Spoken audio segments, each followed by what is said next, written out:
palavra para a Vanilla, que vai apresentar o professor Bruno, e a gente se fala mais tarde, pessoal. Eu acho que tá mudo. Tá mudo. A gente vai dar continuidade agora à programação do nosso ciclo de palestras. A gente vai iniciar agora a segunda palestra do dia, intitulada de Covid-19, além do pulmão e cérebro. Ela vai ser ministrada pelo professor Dr. Bruno Souza. Apresentando um pouquinho do Bruno para vocês, ele se graduou em Ciências Biológicas pela PUC Minas e realizou estágio em diversos laboratórios, como Biologia Molecular, Morfologia, Inseminação Artificial Humana e Ensino, seguindo do seu mestrado e doutorado em Farmacologia e Bioquímica Molecular. Partindo também para o doutorado, o Bruno realizou um estágio em Neurogenética no Center for Addiction and Mental Health, no Canadá, e em seguida ele iniciou o primeiro pós-doutorado dele em saúde mental na UFMG.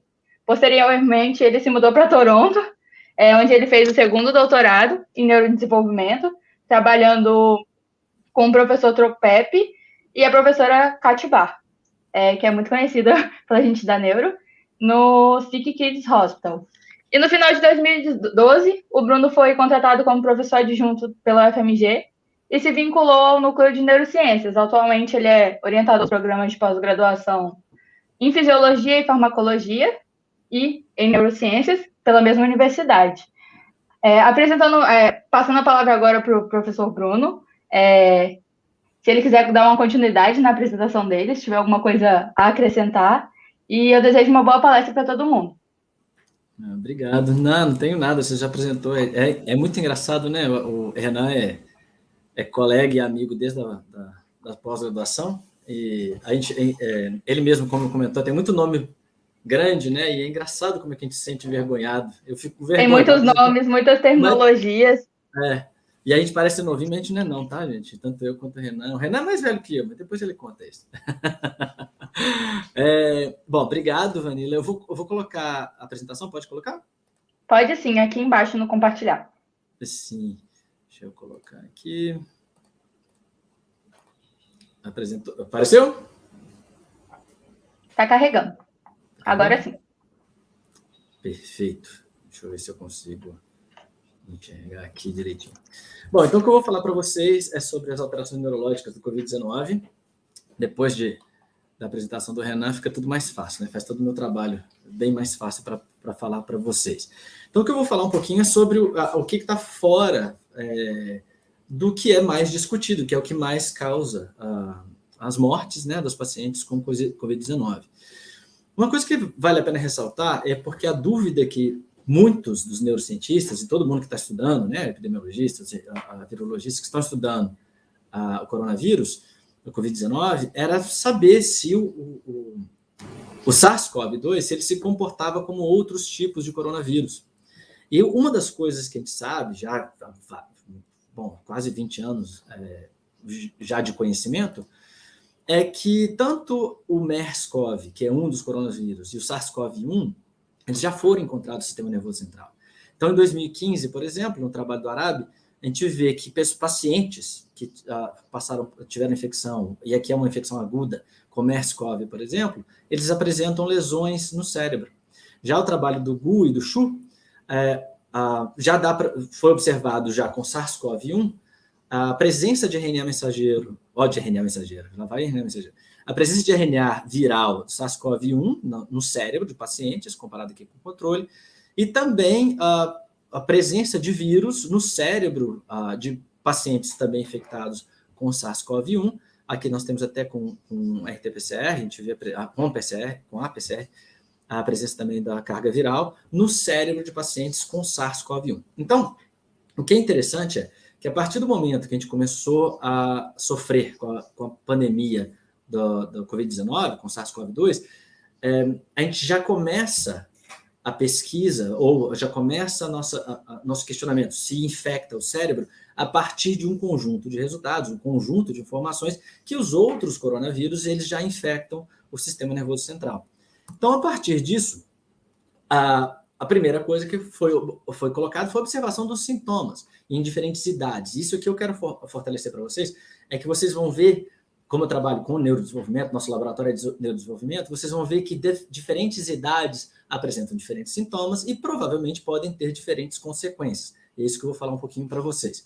Então, aqui a gente sabe que indivíduos mais jovens, né, abaixo de 50 anos de idade, eles têm mais chances de aparecerem assintomáticos, não apresentarem sintomas, ou terem sintomas leves, né, como uma febre, fadiga, uma tosse seca. E tem outros sintomas que a gente chama de paucissintomáticos, são aqueles sintomas que não parecem com a maioria dos sintomas da síndrome ou da Covid-19. Então, pode ser agora, que já não é tão paucissintomático mais ou menos, seriam os sintomas neurológicos. Então, a maior parte da população mais jovem teriam pequenos efeitos, mas como a Renan está atualizando a gente, as novas variantes, elas podem ter variações dentro das idades também, e fica mais severo a partir de uma idade mais elevada, né? E aí uma das coisas, então, que a gente sabe, sabendo que tem essas alterações, essas diferenças em diferentes idades, a seguinte pergunta foi, mas a gente está falando do sistema, da parte respiratória.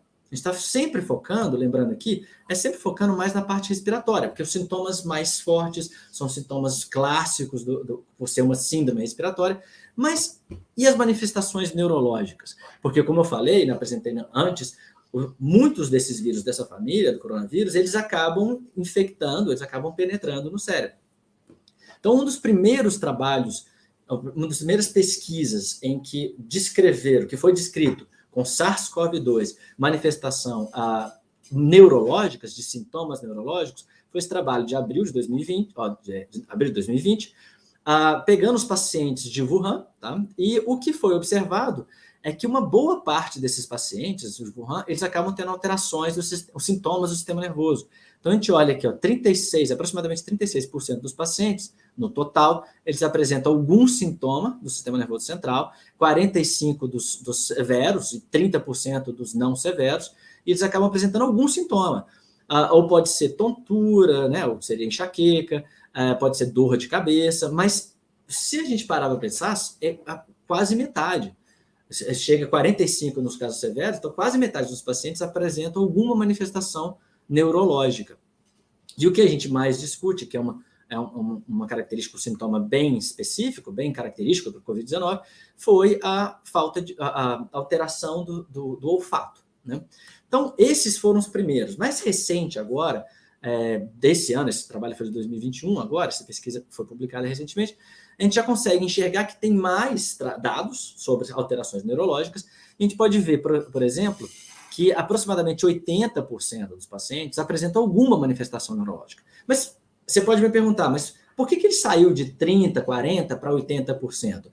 Não, porque agora a gente começou a prestar atenção nesses sintomas. Não é que os sintomas começaram a aparecer mais tarde, é porque nos últimos meses começaram a aparecer mais sintomas. Não, é porque agora a gente começou a prestar atenção e começou a diagnosticar, a colocar no nosso radar, não meu radar, porque eu sou biólogo, mas dos clínicos, colocar no radar os sintomas neurológicos. Então, a gente observa que uma grande quantidade dos pacientes, 80%, tem alguma manifestação neurológica.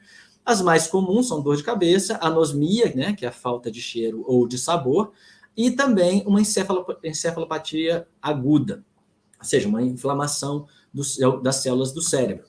Outra coisa que é muito interessante, por isso que eu quis ressaltar, principalmente em diferentes idades, é que dependendo da idade, nós temos diferentes sintomas. Então, é mais comum em pacientes mais jovens, que são infectados pela SARS-CoV-2, aproximadamente 50% tem dor de cabeça dos pacientes abaixo de 40 anos. E acima de 80 anos, aproximadamente 23% dos pacientes têm dor de cabeça. Então, a gente vê que a dor de cabeça é mais comum nos mais jovens do que em idosos. Por outro lado, quando a gente vai olhar encefalopatia aguda, em jovens é por volta de 33% e em idosos por volta de 74%. Então, de acordo com o que a gente chama de microambiente cerebral, a resposta à infecção viral ela vai causar assim, diferentes respostas dentro do cérebro e diferentes sintomas, diferentes emergências, diferentes sintomas em relação à Covid-19. Tá? Mas aí vem a pergunta que a gente não sabe ainda como funciona. Essa é uma pergunta de ouro.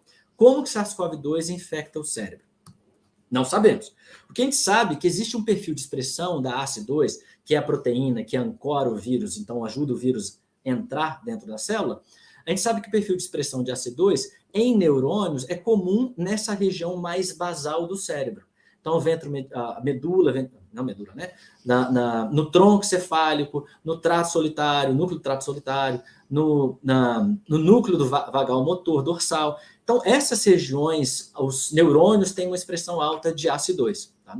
Quando a gente olha em astrócitos, que são aquelas células que inicialmente a gente achava que só servia como suporte para neurônios, e na verdade ela tem várias funções, aparentemente até uma sinalização, eu diria astrocitária, não sei, a gente tem uma dúvida que a gente tem.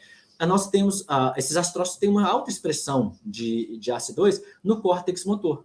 Então, essa é uma região que esses astrócitos eles têm a expressão da proteína que, obviamente, ancoraria o SARS-CoV-2. As micróglias, que são como células imunológicas do cérebro, ou células que ajudam na poda neural, que eu vou mostrar mais para frente para vocês, ela tem alta expressão de ACE2, principalmente no giro temporal.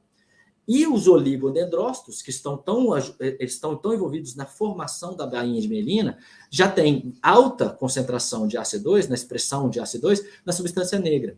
Então, nós temos várias regiões diferentes. O giro cingulado posterior no córtex, em relação à micróglia. Então, nós temos várias regiões diferentes do cérebro em que células diferentes expressam ACE2, o que ajuda na ancoragem do vírus. Mas não necessariamente o fato de ter a expressão de ACE2 vai fazer com que esse vírus infecte essa região. Ela fica mais vulnerável para a infecção. Então, quais são outras vias? Como é que esse vírus conseguiria entrar no cérebro? Também não sabemos, nós temos hipóteses diferentes. Uma delas seria através da placa crivosa. A placa crivosa é essa região que fica em cima do nosso nariz, dentro das vias aéreas superiores, e aqui ficam os dendritos, literalmente dendritos dos neurônios bulbares, que percebem ou que detectam qualquer molécula olfativa. Então, quando a gente cheira alguma coisa, aquela molécula entra no nosso nariz e acabam se ligando nos dendritos desses neurônios aqui na placa crivosa, aqui em cima do nariz. O problema é que esses dendritos, então, eles ficam expostos. É uma parte do cérebro que fica exposta. São neurônios que ficam expostos ao ambiente externo. Então, essa é uma hipótese que os vírus eles podem entrar através dos neurônios que ficam do neurônio do bulbo olfatório, aqui na placa crivosa, o do olfato, e o vírus da SARS-CoV-2 entraria através desses neurônios de cá. Outra forma seria uma transmissão, uma transferência transsináptica. O que aconteceria? Pode ser que alguns desses neurônios, seja neurônio vago, ou seja o próprio neurônio do bulbo olfatório, esse vírus ele vai se multiplicar dentro dos neurônios e acaba passando através de vesículas ou endocitose, a gente não sabe, são hipóteses de novo, e teria esse transporte retrógrado através de neurônios, de um neurônio para o outro.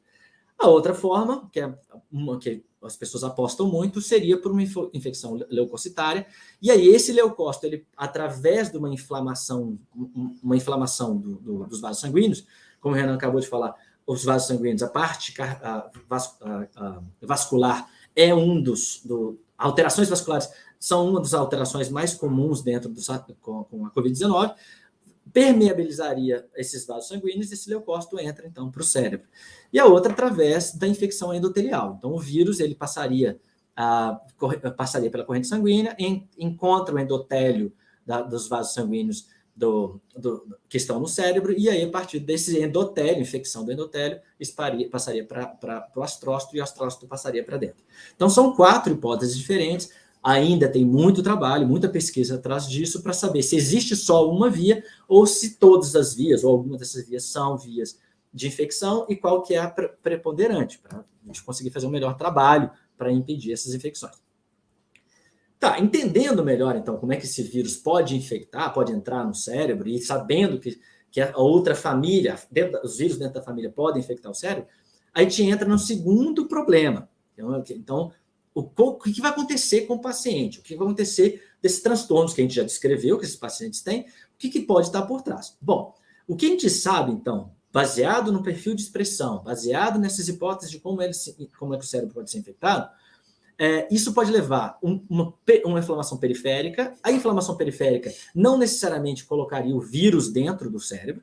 Então, na verdade, o cérebro responderia às citocinas, ou toda a sinalização inflamatória, e isso pode alterar a atividade cerebral. Como você sabe, eu brinco, né, até nas minhas aulas, o livre-arbítrio é uma ilusão. Então, por exemplo, você fala assim, mas como é que é uma ilusão? Se você tem uma infecção viral e esse vírus atrapalha a sua sinalização imunológica, você pode ter o livre-arbítrio de decidir que você não vai sair hoje à noite, porque você está sentindo um mal-estar. Na verdade, a sua tomada de decisão foi em resposta a uma alteração da sinalização imunológica por causa de um vírus. Então, o vírus decidiu por você se você vai sair ou não. Tá? Então, basicamente, a gente sabe que o perfil inflamatório ele pode modificar a atividade cerebral. A gente não sabe qual seria a consequência a longo prazo. Já conhecemos várias consequências a longo prazo em relação a alterações imunológicas e atividade cerebral. Isso a gente já sabe bastante. E, obviamente, isso pode levar a psicose, depressão, porque também tem alterações no eixo HPA, que é o eixo do estresse, né? O eixo da resposta ao estresse. E, como eu falei, pode entrar através dessas vias de vulnerabilidade para a entrada do vírus no cérebro. Nesse caso, sabendo disso tudo, aumentou-se bastante o foco para entender esses transtornos neuropsiquiátricos pós-Covid. Então, ou seja, não só naquela hora que a gente vê que tem aquelas alterações neurológicas durante a infecção, ou um pouquinho depois da infecção. Não. E depois, o que acontece? Seriam só neurológicos? Seriam só alterações vasculares? Ou só alterações imunológicas da atividade cerebral? Aparentemente não. Aparentemente, o que os dados mostram para a gente que os pacientes, mesmo depois que tiveram Covid-19, muitos deles têm transtornos afetivos, como as transtornos de ansiedade ou depressão, vários deles continuam com esses sintomas, eles apresentam sintomas, e muitos apresentam alteração da memória. Então, nós observamos que vários desses pacientes, aqueles que tem alguns que têm alterações neurológicas durante a infecção, e tem alguns que têm alterações neuropsiquiátricas depois da infecção. E a pergunta que nós temos é, será que é só aqueles que têm infecções graves?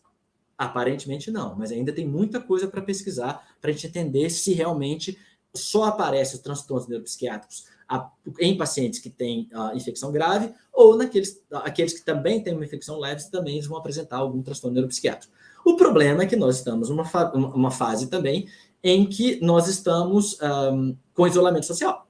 Isolamento social, em camundongos, por exemplo, se a gente quer estudar modelo de depressão, isolamento social é um modelo de depressão para modelo animal. Então, você isola o animal por uma semana, mais ou menos, ele já apresenta comportamentos do tipo depressivo.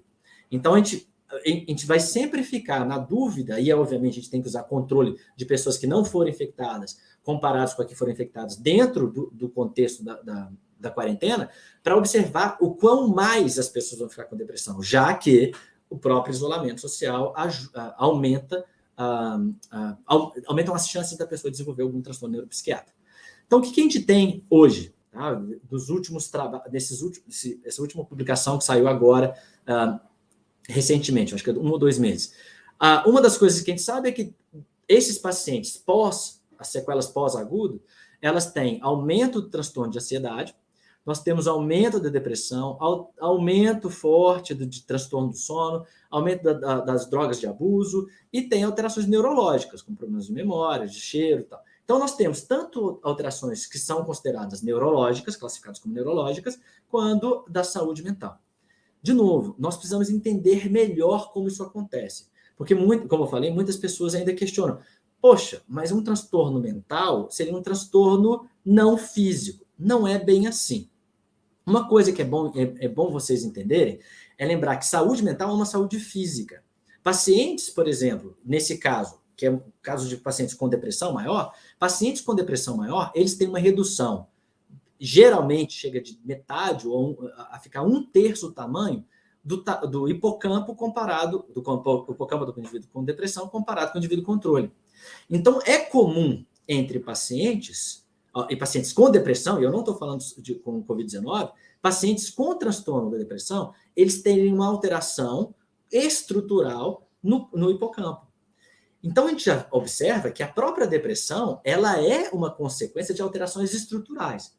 Então, isso é bom lembrar. Da mesma forma, nós sabemos que regiões estruturais envolvidas com transtorno de ansiedade, como o eixo HPA, córtex pré-frontal,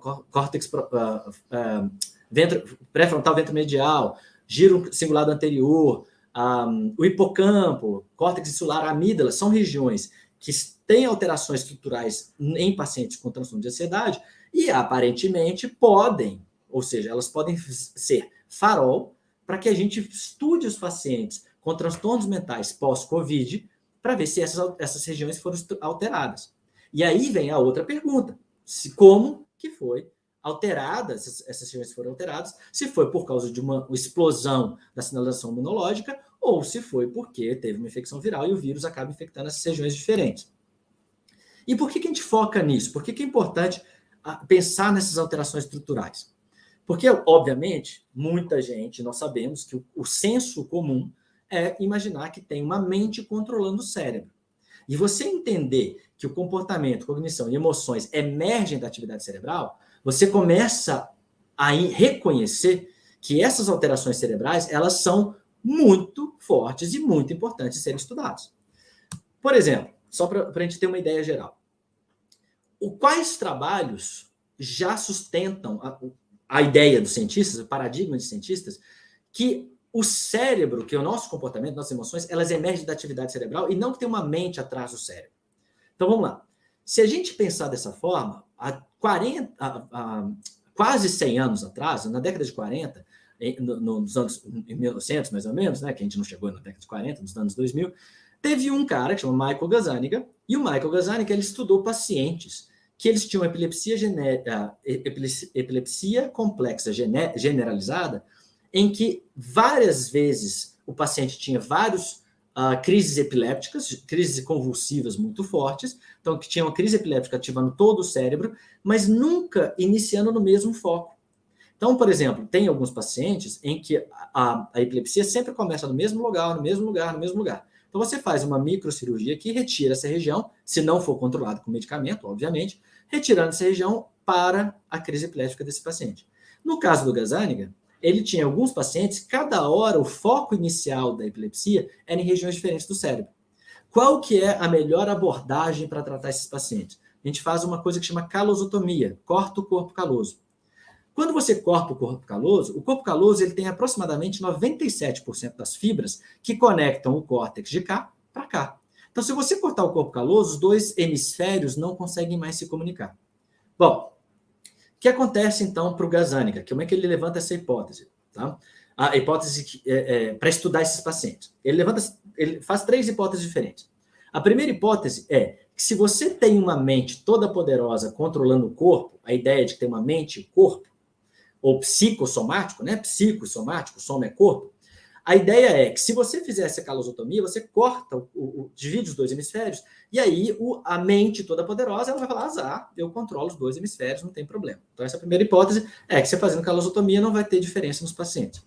Segunda hipótese é que a mente não é tão poderosa assim, essa entidade não é toda poderosa, ela vai ter que escolher um hemisfério. E como os hemisférios não comunicam um com o outro, ele vai ficar ou no hemisfério direito ou no hemisfério esquerdo. Então, vai ficar hemiplégico ou hemparético em algum dos lados do corpo. E qual que é a terceira hipótese dele? É que a mente é uma emergência da atividade cerebral. Então, nesse caso, se eu corto o corpo caloso, aparece uma mente para esse hemisfério e aparece uma mente para esse hemisfério. Então, o que ele faz? Vai testar. Como é que ele testa? Ele coloca uma imagem na frente, um quadro na frente, e coloca a frase ou uma palavra do lado direito ou do lado esquerdo. Então, o olho do lado direito ele envia projeções para o hemisfério esquerdo e o hemisfério esquerdo consegue falar, porque tem a área de Broca e a área de Wernicke. O olho esquerdo observa aqui um quadrado, essas projeções vão para o hemisfério direito e o hemisfério direito recebe essa informação, que é um quadrado. Mas o hemisfério direito não tem área de Broca e área de Wernicke, então ele não consegue falar. Então, o que ele vê nos pacientes dele? Que quando ele coloca a imagem face do lado direito, essa imagem chega no olho direito, vai para o hemisfério esquerdo e ele fala, eu vi escrito face. Se eu coloco do lado esquerdo, o olho esquerdo recebe essa informação e envia para o hemisfério direito não consegue falar, e o olho direito, que manda para o hemisfério esquerdo, não viu nada. Então, se eu perguntar para esse paciente o que ele viu, o hemisfério esquerdo diz, eu não vi nada. Mas se eu pedir para ele desenhar com a mão esquerda, ele desenha uma face. Então, através desses testes, desses experimentos, não experimentos, né? Mas através de observar e pesquisar esses pacientes que passaram por calosotomia, o Gazzaniga e depois vários outros cientistas acabaram sustentando, então, o paradigma que a mente emerge da atividade cerebral. Vou mostrar o paciente para vocês terem uma ideia agora da preocupação que a gente tem em relação ao desenvolvimento do cérebro das crianças. Então, aqui nós vemos, ó, ele mostra, então, 2 imagens.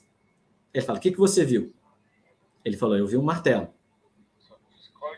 Feche seus olhos, desenha com sua mão esquerda, deixa fluir.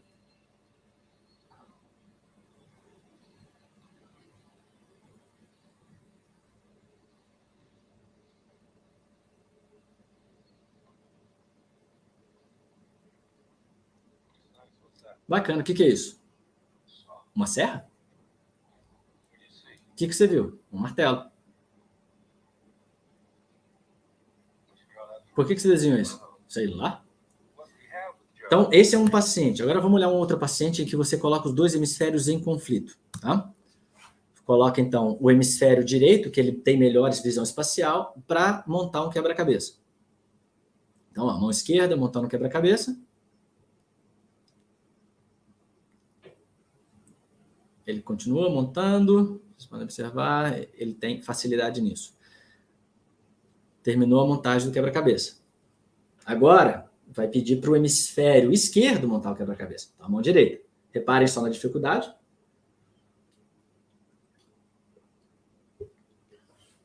A dificuldade de montar. Vocês vão observar que a mão, o hemisfério direito, fica frustrado. Então, repara que essa mente, esse hemisfério, vai tentar ajudar, porque ele está frustrado, olha só. Então, ele vai lá, ó, vai tentar ajudar. Aí ele fala, não pode. Aí essa mão, não, volta aqui, me ajuda aqui, ó. Olha lá, vem cá.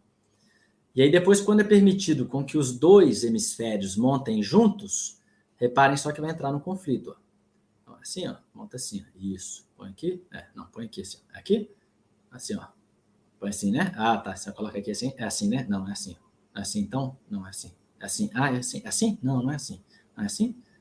Não é assim, né? É aqui assim. Ah, sim. Você quer dizer assim. Não, é assim. Aí, pronto. Estraga tudo.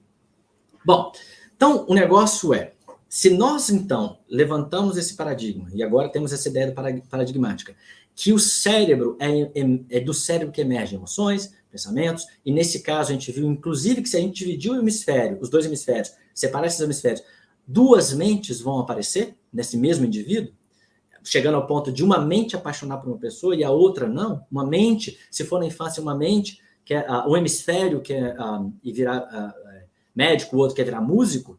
Então, nós temos esse paradigma bem construído. Então, no desenvolvimento desses hemisférios, o que aconteceria nesse caso de crianças que sofrem, que têm infecção por Covid-19, e durante uma fase de desenvolvimento, na formação do cérebro? Nós já temos várias evidências de que infecções virais atrapalham muito o desenvolvimento cerebral e, às vezes, aparecem só na adolescência.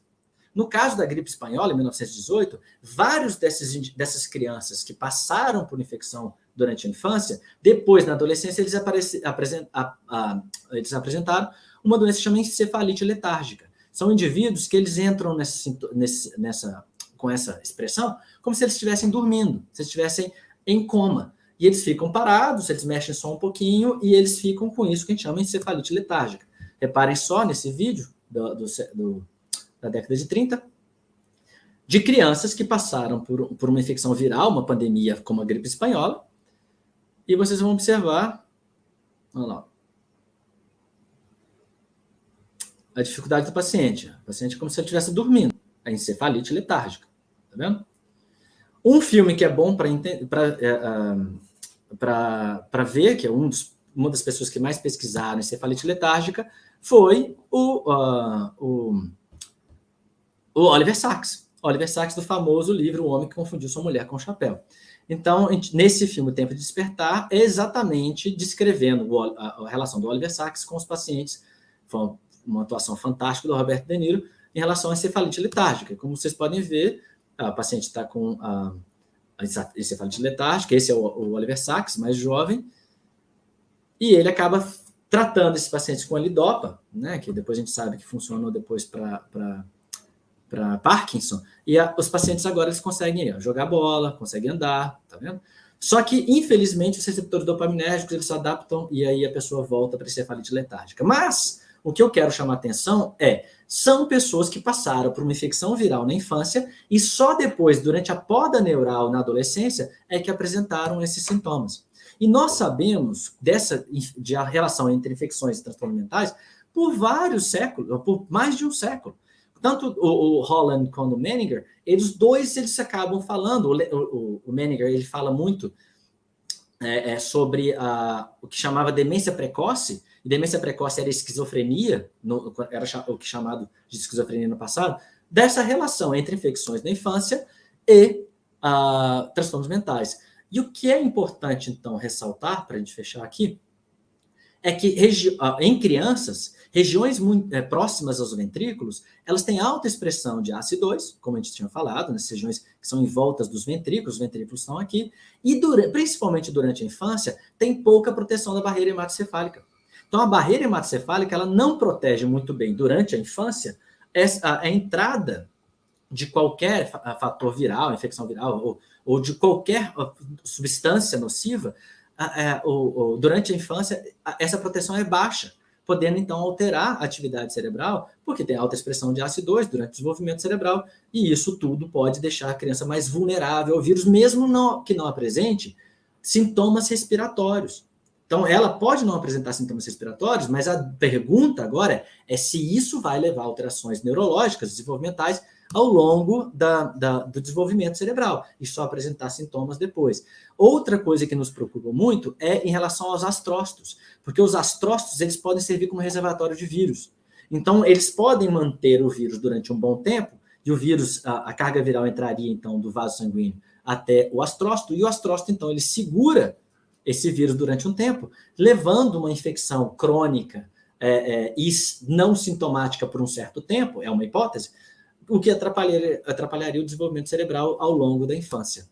E nós sabemos que existe, recentemente, né, agora, em 2020, a gente descobriu uma coisa nova no cérebro que chama sistema linfático, que é um sistema em que os micróglias e tem um sistema de linfático, mas formado por glias, em que os metabólitos, aquilo que os neurônios produzem ao longo do dia, depois eles saem à noite. Então, entra durante o dia e depois ele sai ao longo da noite, formando como se fosse uma lixeira para que esses metabólitos saiam. Bom, isso que eu queria falar para vocês, então, são sintomas que acontecem nos adultos, que são as coisas que a gente preocupa, sintomas em adultos, na parte aguda, que são principalmente sintomas neurológicos, consequências depois da Covid ou pós-Covid em adultos, nós já sabemos que tem vários transtornos mentais, transtornos afetivos, ou alteração até de memória, e agora a nossa preocupação, que a gente só vai descobrir ao longo dos próximos anos, ou ao longo das 2 próximas décadas, se essas crianças que passaram pela Covid-19, elas vão ter alterações neurodesenvolvimentais baseado em todos esses paradigmas que eu apresentei para vocês. Gente, eu queria finalizar então para vocês. Obrigado pela paciência. Sempre é bom agradecer ao Sci-Hub, né? Graças ao Sci-Hub a gente consegue ver vários desses artigos. No nosso grupo ainda a gente está começando a investigar um pouquinho a parte de neurodesenvolvimento. A gente vai fazer até com o Renan mais algumas pesquisas em relação a isso, para ver os efeitos do SARS-CoV-2 no neurodesenvolvimento. A gente vai trabalhar com zebrafish e camundongos. E quem quiser saber um pouquinho mais do nosso laboratório, pode entrar na página do laboratório e nas redes sociais, tem o neurodev.ufmg e o BRS Neuro, para conhecer tanto os cientistas que tem aqui do grupo, quanto os nossos trabalhos, tá bom? Obrigado pela atenção e até daqui a pouquinho, né? Olá! Então, a gente já vai começar, vou esperar entrar todo mundo. A gente vai começar as perguntas. Vamos só esperar o Renan aparecer, que eu acho que ele tem que... Isso, o Renan voltou.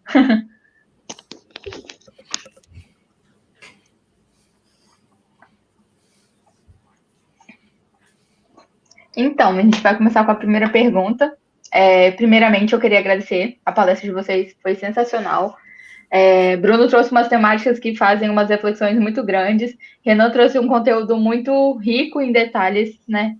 de como que seria o vírus SARS-CoV e que a gente vem estudando bastante, vem investigando mais, né, sobre o vírus. E eu vou começar com a pergunta da Cristina. Ela perguntou, a professora Cristina perguntou, para o Renan, especificamente, foi durante a palestra dele, se vocês têm mais dados sobre a contaminação nas comunidades indígenas brasileiras. Se houve uma maior mortalidade, mais sequelas, ainda tem que esperar para saber mais sobre essas sequelas.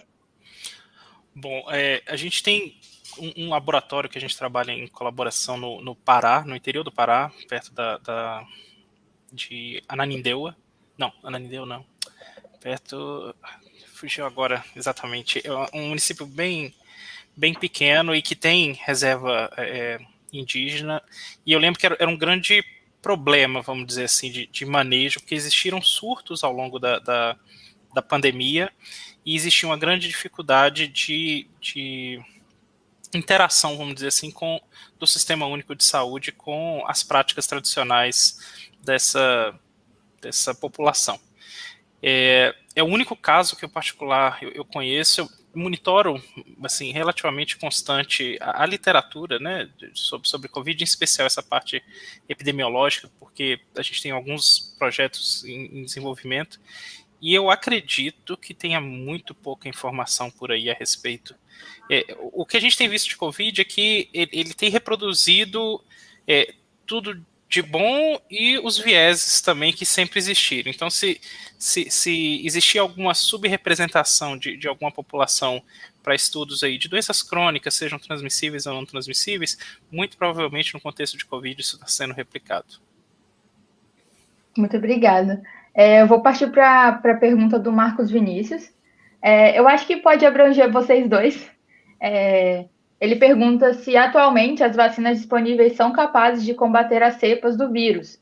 Porém, a gente está numa constante de produção de novas variantes, né?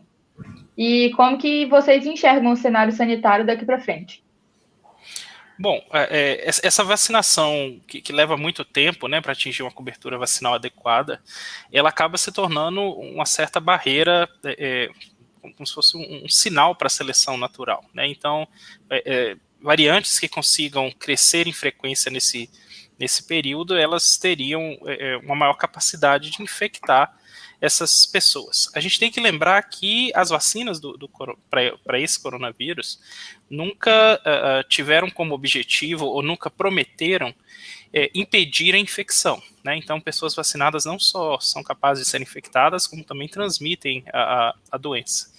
Então, como isso não foi desde o início, né, prometido, a infecciosidade a gente realmente espera que aconteça, inclusive com a Delta, ela tem uma maior capacidade de infectar pessoas já vacinadas, mas até o momento as vacinas seguram a manifestação desses quadros mais graves e reduzem chance de morte, que na verdade também não é um desfecho interessante para nenhuma situação, nenhuma relação parasitária, né? Então a gente tenderia ao longo do tempo de achar algum grau de equilíbrio nessa relação. Mas a certeza que a gente tem é que desenvolver vacina para novas variantes levaria menos tempo do que levou para poder desenvolver a primeira vacina para tudo. Então, nesse jogo de gato e rato, né, de quem dá o próximo passo, um eventual próximo passo do vírus que gera escape vacinal deveria ser seguido com um passo humano, atualizando as vacinas para que elas consigam cobrir essas novas variantes. Eu vou até perguntar para o Renan para ver qual que é a opinião dele. Eu acredito, ainda mais que uma boa parte da população no mundo não quer vacinar, eu acredito que a gente entre numa relação endêmica com o vírus. O que você acha, Renan? Tem muitos ensaios quanto a isso. Assim, se a gente pegasse os ensaios que estavam tentando projetar futuro até junho, julho do ano passado, tinha muita gente questionando, inclusive, se existiria a permanência da infecção na espécie humana, né? Se não seria um SARS-CoV-1 ou um MERS de novo, né? Que aconteceu uma grande quantidade agora no nível de pandemia, mas que a gente conseguisse o controle o suficiente para que o vírus desaparecesse. Além da questão dos outros reservatórios, né, possíveis na natureza, que é um outro problema possível, seria esperado, sim, bolsas, né, de regiões, e aí toda aquela questão de passaporte imunológico, ou testagem pré e pós-viagem, na verdade, talvez precisasse permanecer por mais tempo do que a gente gostaria.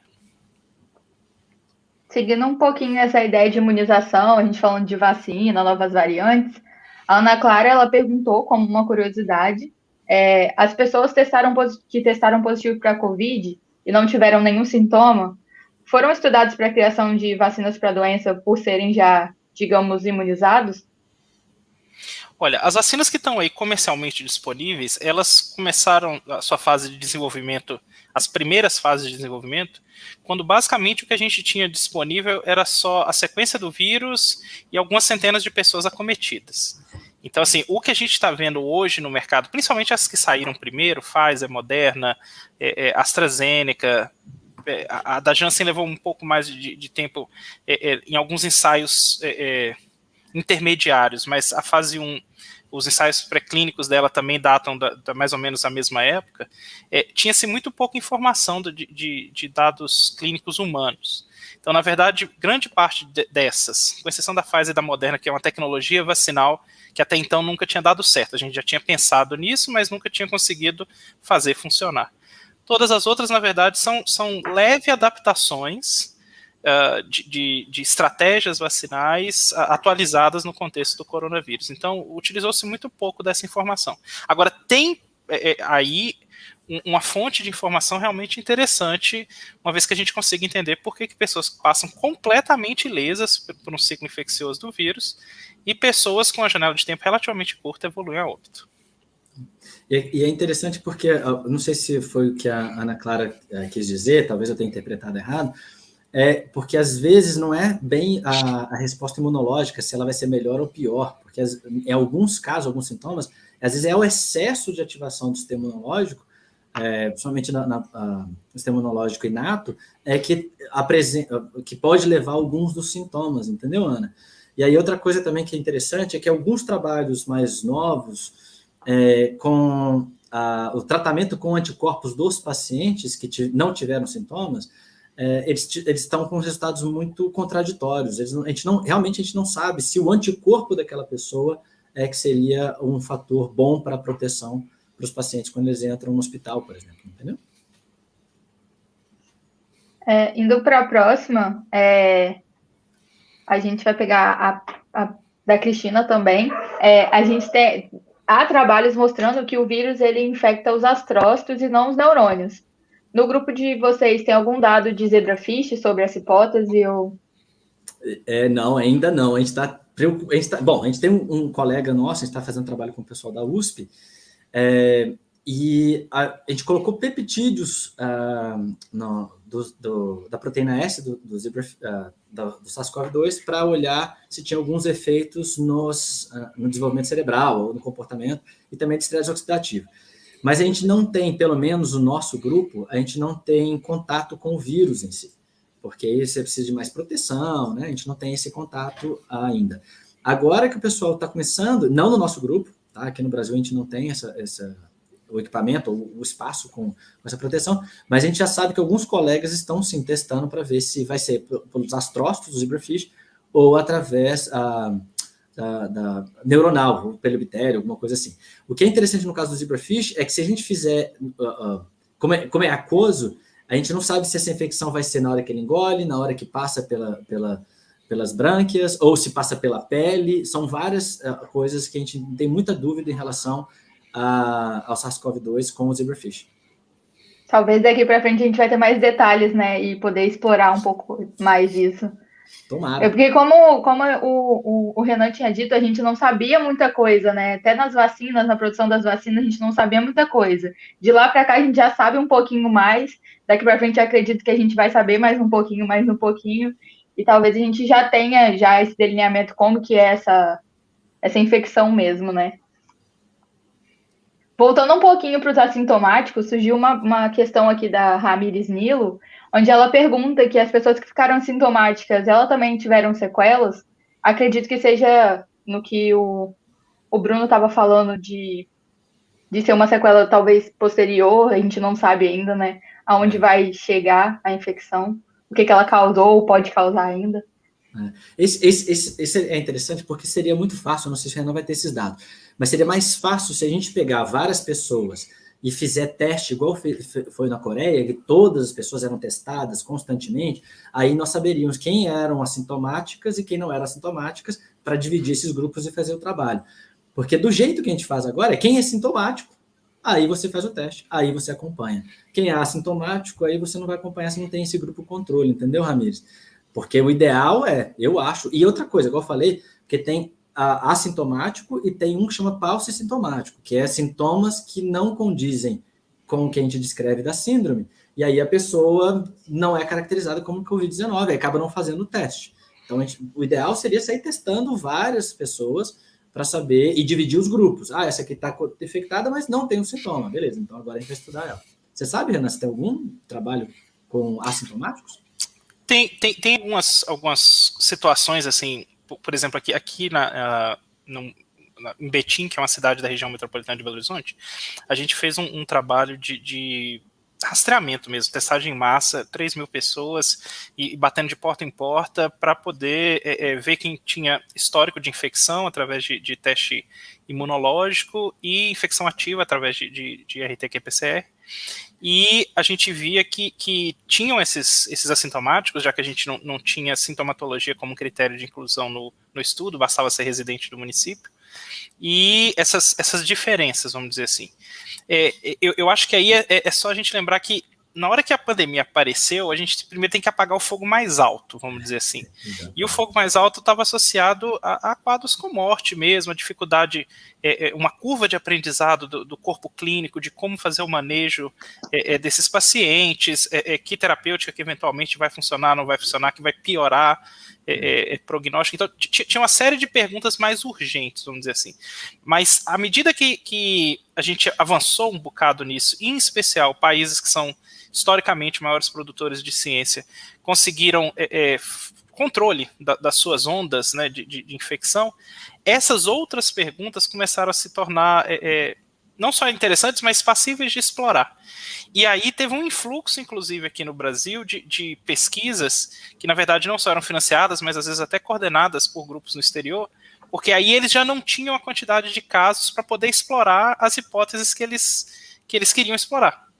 E aí eu sei de algumas tentativas com assintomático, inclusive seguindo essa resposta essa pergunta da Ramires, de que existe manifestação de sinais e sintomas posteriores ao período de Covid esperado que não existiram durante a Covid propriamente dita. Então, pessoas completamente assintomáticas que daí manifestam alguns sinais e sintomas. Então, é muito incerto ainda o futuro, né, o pós-Covid propriamente dito. E se o Covid em si já não é o suficiente para deixar as pessoas, né, no mínimo no nível de respeito com a doença, essa possibilidade de que ao ter Covid você não sabe um desfecho futuro, para mim em particular, é assustadora. Partindo um pouquinho desses subgrupos, a Cristina também pergunta se os indivíduos que já têm depressão, caso tenham Covid e fiquem graves, se poderia piorar esse quadro de depressão pós-Covid. Se tem algum estudo em cima disso, se já tem algum relato sobre. Eu acho que a gente tem que bloquear a Crica. Ela está fazendo perguntas demais. Tem mais das outras pessoas também. Tô brincando. Eu não vi nenhum trabalho que mostre exatamente em pacientes com depressão ou pacientes que já tinham transtornos mentais, se eles tiveram um aumento ou não. Até uma coisa que foi contraintuitivo, né, para mim, é que um dos trabalhos mostraram que, em geral, não com pacientes com Covid-19, mas que, em geral, na população, aquele pensamento comum que a gente achava que todo mundo ia ter um aumento da incidência de depressão e de transtorno de ansiedade muito alto, não apareceu. Se tem um aumento, é um aumento de leve, na última meta-análise que a gente viu. Então, uma das coisas, até uma das hipóteses nessa meta-análise é que a gente já estava mal. O transtorno mental, a pandemia de transtorno mental já era alta. Então, talvez não tenha aumentado, ou a gente não detectou, não deu tempo ainda de detectar essas alterações ainda na incidência de transtornos mentais. Então, eu não conheço nenhum trabalho que mostra isso. E, como eu falei, última coisa, um dos últimos meta-análises que eu vi é que até o contra-intuitivo. É exatamente o que eu achava que deu o resultado contrário do que eu imaginava, que a minha hipótese era que ia aumentar o índice de depressão e de transtorno de ansiedade. E isso também, pessoal, tá tendo um aumento de estudos nessa linha. Então, a gente passou o ano passado muito pesado, focado na Covid, o grosso da ciência, mas aí a gente tem que lembrar que todas as outras condições de saúde humana continuavam existindo. E aí agora a gente tem uma leva de trabalhos, na verdade, se perguntando da interação de Covid com...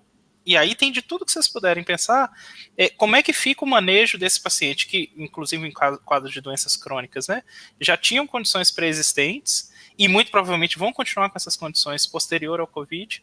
O que isso, no final das contas, implica, né? E realmente ainda tem um gap muito grande aí de conhecimento para ser preenchido. Agora a gente tem uma pergunta bem grande do Fernando Marques. Eu acredito que não vai dar para projetar, porque ela tem vários pedacinhos, eu vou ler para vocês. Ele primeiro dá boa noite, cumprimenta vocês. Ele gostaria de perguntar se a alteração do LDH, que pode levar a uma menor conversão de NADH na matriz celular e uma menor síntese de asparagina, resulta em um aumento de lactato e ureia, retornando para o quadro normal depois da infecção viral pelo Covid, ou caso demore a retornar, se teria uma das sequelas causando o Covid crônico. Ele coloca entre aspas. E afetando a plasticidade neural e sobrevida do paciente. Eu acho que é para comentar sobre esse caso em si. Posso puxar, Bruno? Quando a gente fala de LDH mensurado em sangue, né, ele não necessariamente é um bom preditor de gravidade.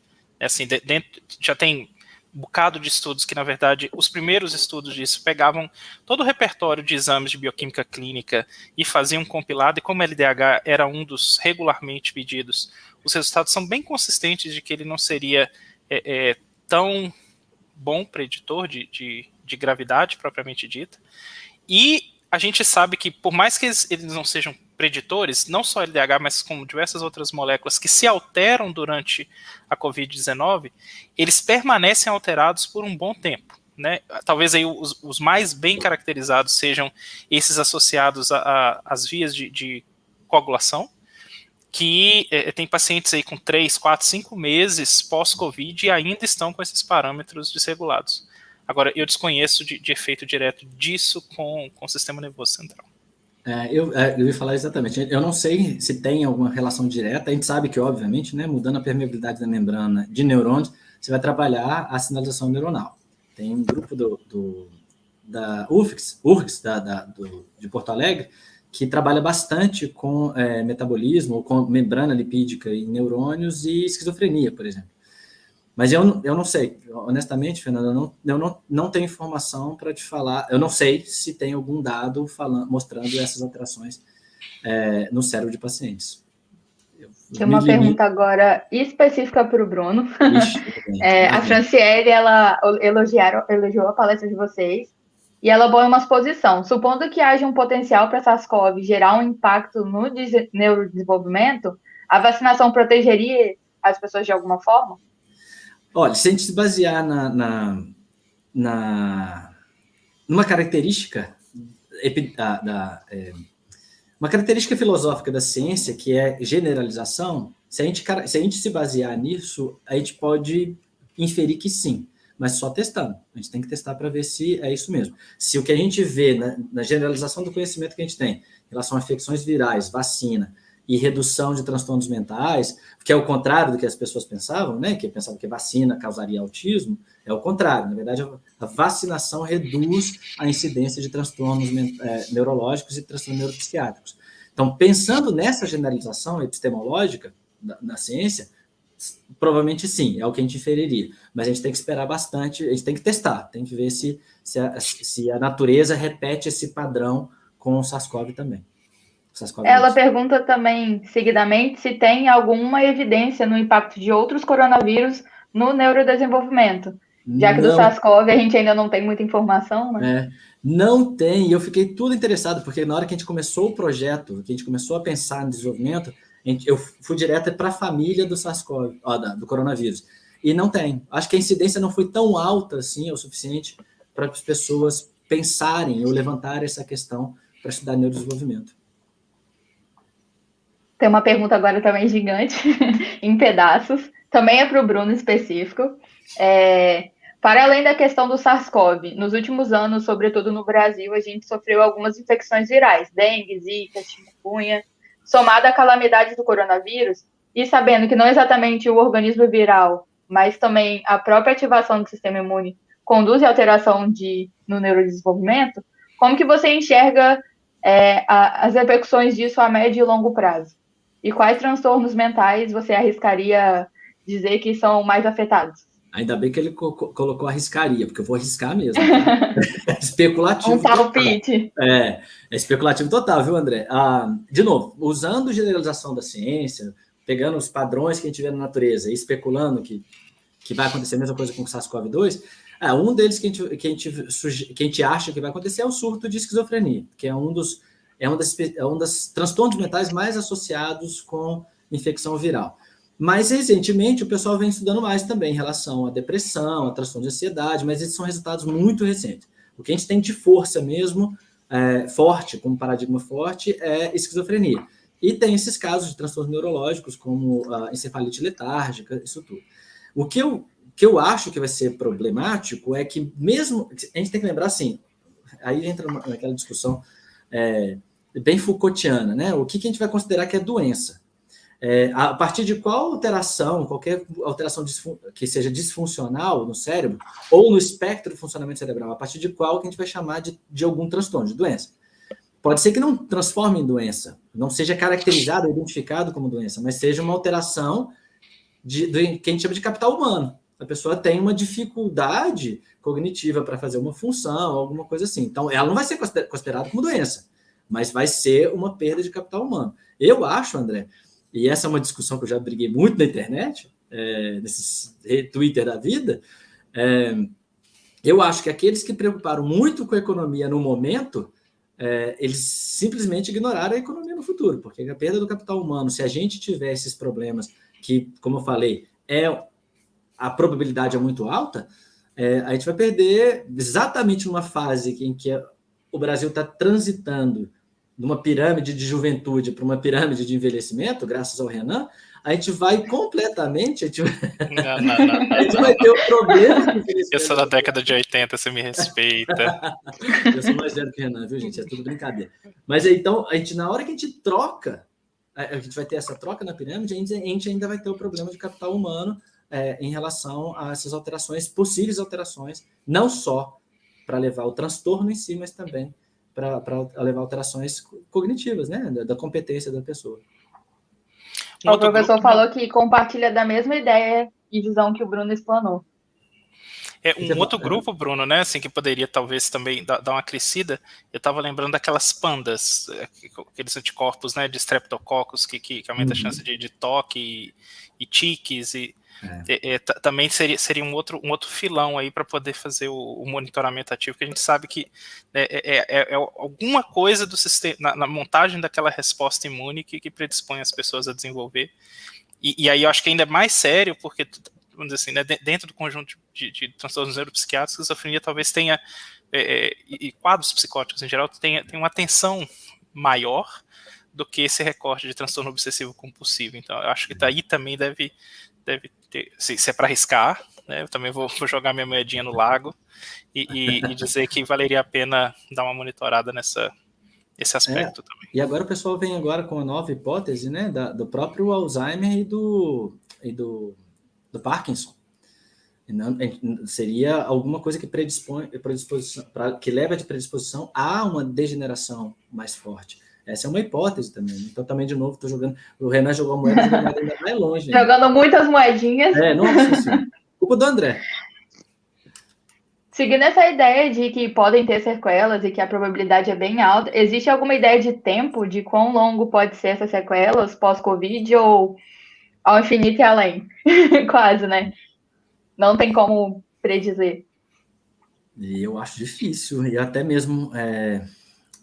pensando em janelas desenvolvimentais, eu acho que, como a gente sabe que as respostas são diferentes, eu não consigo nem... Dessa eu não consigo nem jogar moeda.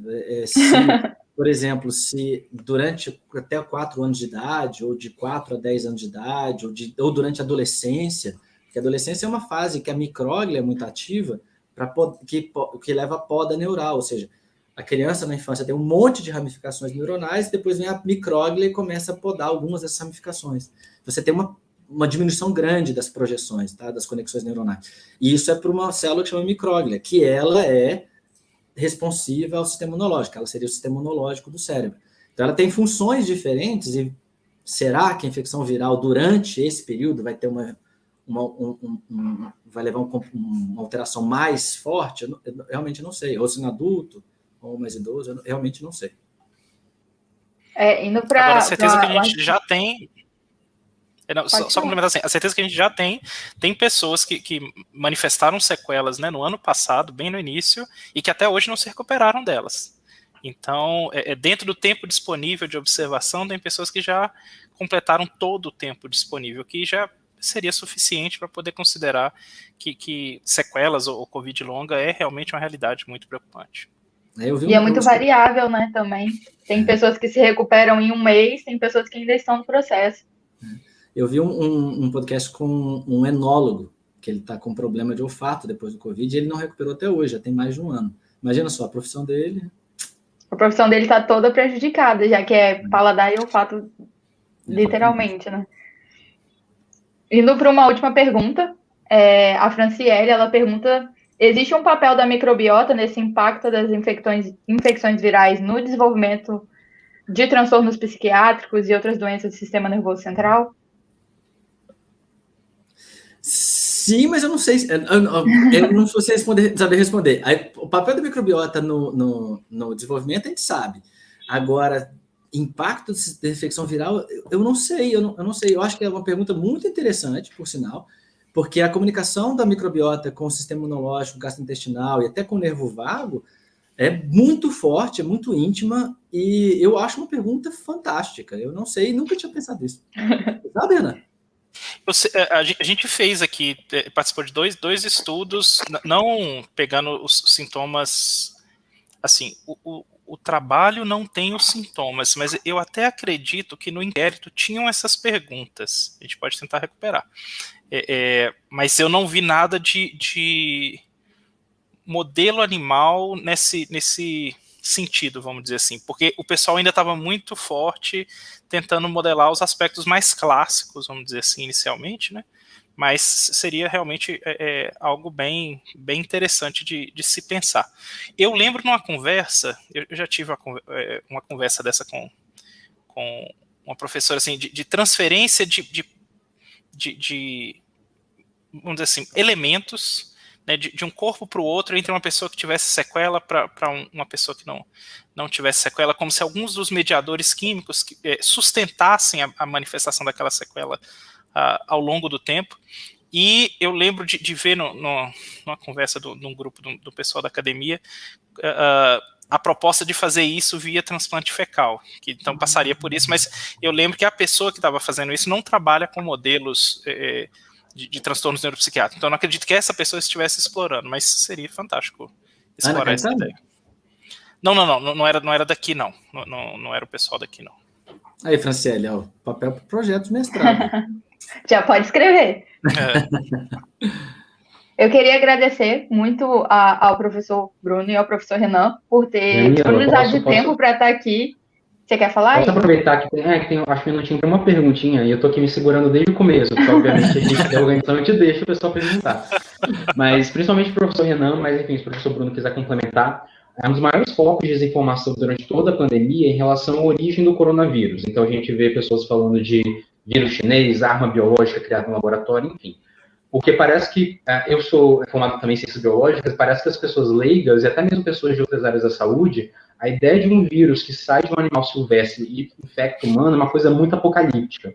E, assim, falando de uma forma, né, generalista, não tem números disso, mas parece que dos últimos anos é muito mais frequente essas infecções entre espécies, né? Claro, né, principalmente, a gente tem o exemplo dos influenças aviários e suínos, por exemplo, né? Mas agora, quando a gente vê, por exemplo, um vírus que pode ter pulado de um morcego, então de pangolim para o ser humano, a gente meio que liga o sinal de alerta. Então, eu queria saber se existe algum tipo de, talvez, ferramenta de monitoramento, enfim, desse fenômeno, né, de salto de hospedeiros de 2 espécies diferentes, né, desses vírus, e se existe algum tipo de forma, que obviamente não vai ser individual, vai ter que ser um tipo de esforço coletivo, né, global, de conter nessas infecções que parecem ser cada vez mais frequentes. Então, a gente tem que pensar que essa frequência ela tem a ver com como nós, né, que somos só uma das espécies no ecossistema, interagimos com todas as outras. Então, cada um tem seu bolsão, ou seu conjunto de vírus que as infecta, e à medida que a gente vai tendo interações, né, e aí no caso algumas dessas interações alimentícias, a gente aumenta a chance desses contatos propriamente ditos, e é esperado que isso realmente aconteça. Somado a isso, nós, enquanto espécie, crescemos substancialmente nos últimos anos, então isso também aumenta a chance de que esses eventos aconteçam em uma janela de tempo menor. Mas o que a gente sabe é que existem grupos que muito antes, inclusive, dessa pandemia, né, tem vários outros casos de vírus que já fizeram essa transição, que fazem um monitoramento de vírus vírus de outros animais, mas um monitoramento exatamente nesse sentido de uma possibilidade de quebra interespecífica. E quanto a essa questão do vírus chinês, eu acho que tem 2 coisas aí que, na verdade, não deveriam nunca ter sido misturadas, né? A politização, né? Existe já há muito tempo uma das formas da gente desacreditar nações vinculá-las com algo que seja detrimental, né? A gente passou anos fazendo aí com a União Soviética, depois fizemos com a Rússia, e alguns anos mais recentes se tornou importante fazer com a China para que a gente mantivesse a estrutura de poder que ao longo do período que nós estamos vivos existe. Um vírus não é de um lugar ou de outro lugar, né? Assim, ele aconteceu ali, inclusive por isso as variantes, a Organização Mundial de Saúde recomendou que fossem trocadas as denominações para que a gente não criasse esse estigma de que a variante brasileira, a variante indiana, a variante é da espécie, é uma variante que infecta a espécie humana em qualquer local, mas ela foi originalmente descrita em algum determinado local. Quanto à origem do vírus propriamente dito, existe ainda pessoas e existem hipóteses que não nos permitem zerar a probabilidade de que ele tenha sido geneticamente uma engenharia genética, né, que ele tenha sido artificialmente criado. Mas essas hipóteses precisam ser exploradas de uma maneira não enviesada, como qualquer outra hipótese científica. Agora, isso, para poder a gente promover um ataque sistemático a pessoas com ancestralidade asiática ou qualquer outra política de desinformação ou desacreditar um componente vacinal que esteja aprovado, é aí que está o grande problema, né? A gente que está do lado da ciência, a gente sabe que a gente explora hipóteses, não que a gente cria torcida por ideias. E esses 2 processos, eles são processos muito diferentes, que requerem até de nós cientistas um exercício muito contínuo para que a gente não se apegue com as ideias que a gente propõe, mas a gente precisa também de tempo para poder explorar isso. Então, existem estudos sendo conduzidos hoje em particular, né, a mídia internacional está um tanto alvoroçada com um conjunto de dados que eles conseguiram botar à mão, né, possivelmente com informações novas, não sei o quê. Existe todo o sensacionalismo por trás, mas se isso no nosso laboratório é como se fosse um experimento que deu certo. Agora tem dado. O que eu tenho que fazer? Eu tenho que analisar. E antes da análise, na verdade, principalmente nessa temporada, né, que aqui no laboratório, por exemplo, a gente está com vários órgãos da mídia todos os dias ligando. Você tem alguma coisa para dizer? Você tem entrevista para dar? Você quer fazer uma entrada?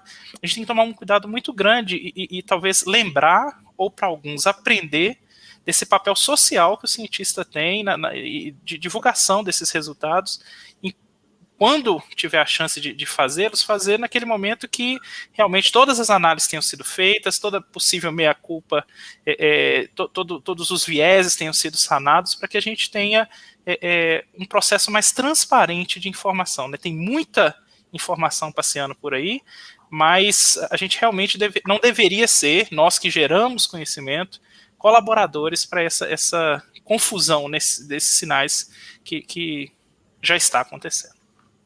Eu acho até 2 coisas que são legais, né, desse assunto, é lembrar, por exemplo, o nome da gripe espanhola, ela só ganhou o nome de gripe espanhola porque a Espanha não estava na Primeira Guerra Mundial, né? Porque a gripe, na verdade, ela começa nos Estados Unidos, ela se espalha pela Europa inteira, mas todo mundo estava preocupado com a Primeira Guerra e acabou não prestando atenção numa pandemia, né, que estava acontecendo naquele momento. Então, criou o nome de gripe espanhola.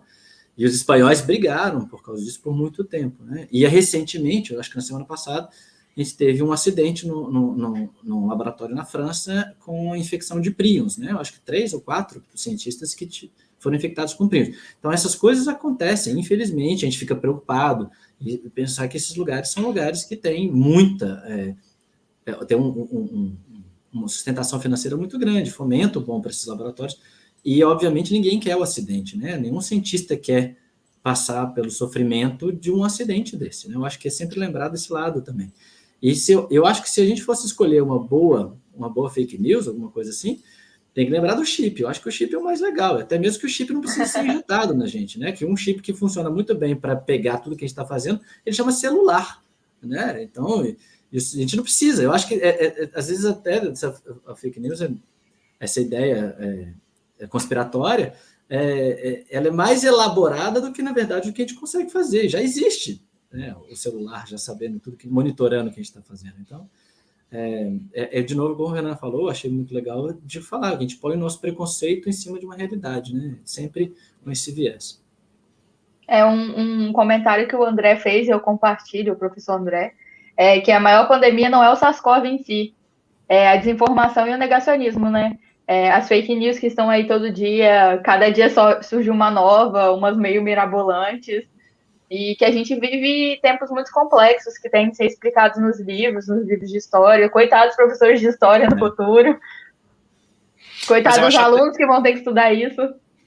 Mas eu acho até mais do que os de história, assim, eu já falei isso algumas vezes, o pessoal de ciência da informação.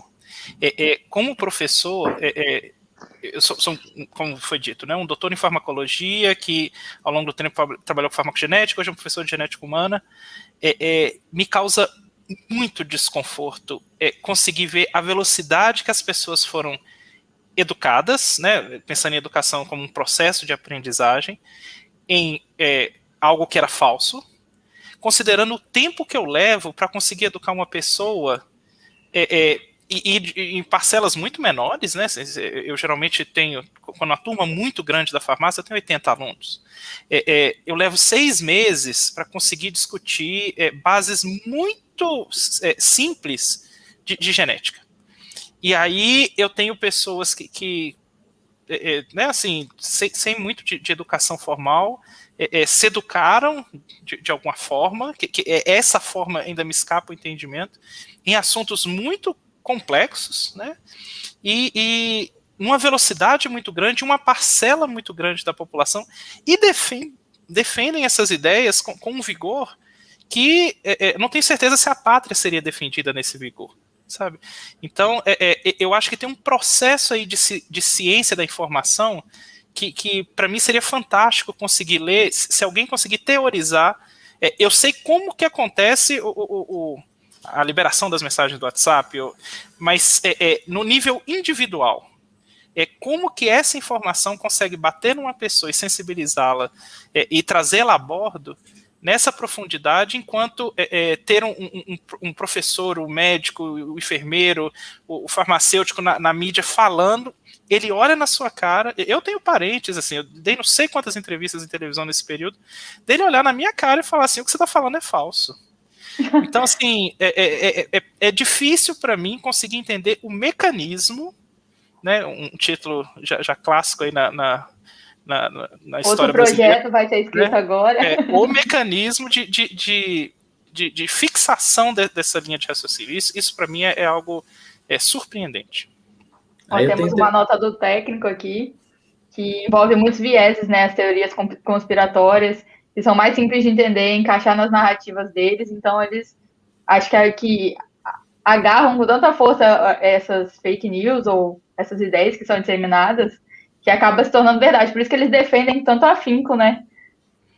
Não, mas isso foi o início. Aí depois, quem estava do lado da ciência também tentou utilizar essa técnica e não conseguiu. É aí que para mim está o gargalo, porque esse raciocínio mais simples, eu concordo, perfeito. Aí nós tentamos fazer assim, paramos de falar palavras complicadas, tentamos simplificar o processo, o chave fechadura, mas nós não conseguimos. É aquela coisa assim, chegou primeiro, ocupou o circuito e dali travou. Então assim, tem alguma coisa aí que realmente escapa do meu entendimento. A gente fala que tem algum priming, né? Tem algum priming que a gente não consegue detectar ainda.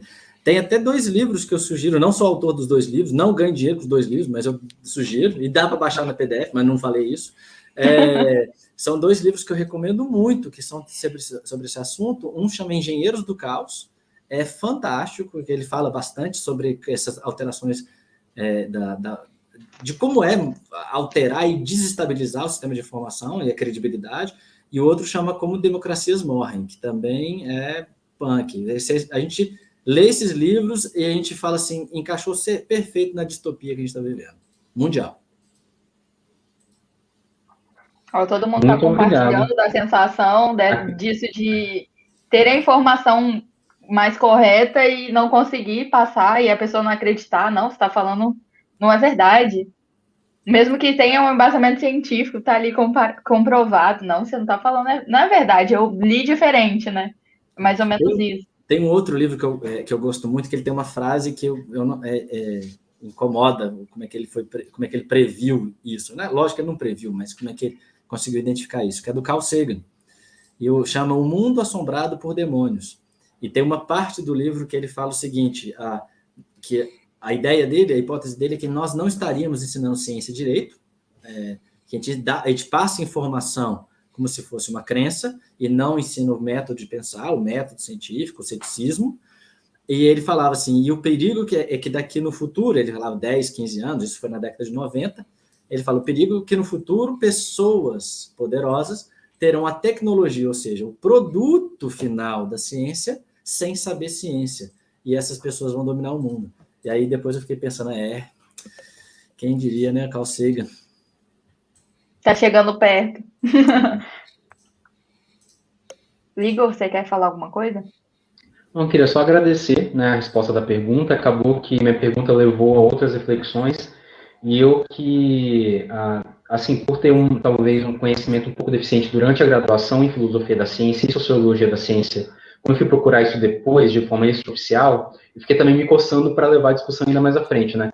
Mas porque, de fato, são 2 áreas muito negligenciadas, ainda mais porque alguns pesquisadores das ciências ditas duras, né, acabam se colocando, às vezes, num pedestal de não querer discutir filosofia, não querer discutir sociologia, história, conhecimento e construção histórica, né, do pensamento científico. Isso acaba repercutindo, né, agora no presente, muito possivelmente futuramente. Mas, de toda forma, eu queria agradecer muito pela presença dos 2. Acabou que a nossa discussão ficou tão gostosa que a gente foi seguindo, mas a gente vai precisar encerrar para dar início à nossa próxima atividade. Mais uma vez, muito obrigado por aceitar o convite. Espero que em outras oportunidades a gente possa estar aqui de novo conversando, talvez sobre sociologia da ciência, filosofia da ciência, e que mais vocês quiserem falar para a gente. Assim, se vocês falarem, olha, ano que vem a gente quer estar também falando de, sei lá, o que vocês quiserem. A gente gostou tanto da presença de vocês que a gente aceita vocês vierem dar receita de bolo aqui pra gente. Mas muito obrigado. Mais uma Indicações de livro a gente já tem, projetos, escrita de projetos a ideias.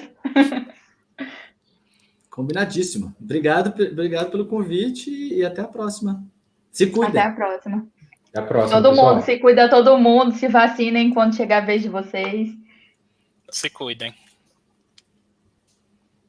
A gente vai colocar vocês no background agora, caso vocês queiram, né, se retirar, vocês podem só clicar aqui em sair, tá? Porque ontem a professora Esther, tadinha, ela ficou aqui horas e horas, não, mas minutos e minutos querendo sair, e a gente não ouvia a resposta dela que ela podia sair, tá? Mas assim, podem continuar aqui com a gente, mas a gente vai colocar vocês no background